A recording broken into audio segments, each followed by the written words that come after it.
আমার আল্লাহর দরবারে আপনি তাহাজ্জুদের মুসল্লায় দাঁড়ায় গেছেন, তাহাজ্জুদ পড়েছেন তো সওয়াব হয়েছে, আল্লাহ রাব্বুল আলামিন ফেরেশতার মাধ্যমে সওয়াব দিয়ে দিবেন।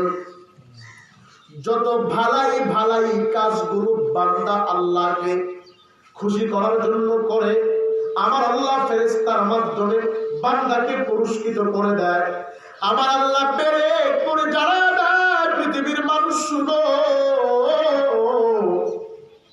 আমি আল্লাহর পক্ষ থেকে একটা পুরস্কার শুধুমাত্র বান্দাকে আমি আল্লাহ নিজ হাতে পুরস্কৃত করি, সেটা হলো আসসাউলি ওয়া আনা আজবি। আল্লাহু আকবার।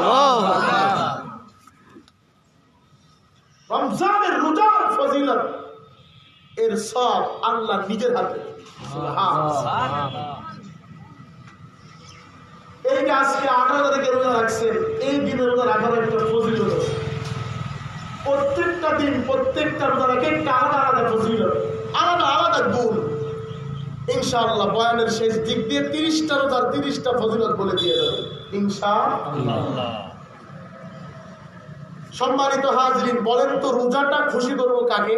আল্লাহকে। হাতের সামনে কত কিছু, কত খাবার নড়াচড়া করে, মুখে দেয় না, ভয় আল্লাহ। আল্লাহ ঈমান কার প্রতি? আল্লাহর। ঈমানের মুসলমান পারেন না?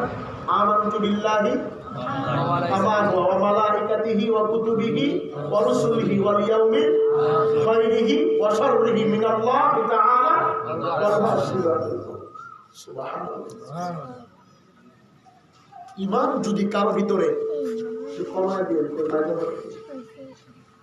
ঈমান যদি কারো ভিতরে যারা পরিমাণ ঈমানও থাকে, বিশ্বনবী বলেছেন ফাদাখালাল জান্নাহ, সে ব্যক্তি জান্নাতে প্রবেশ করবে। সুবহানাল্লাহ।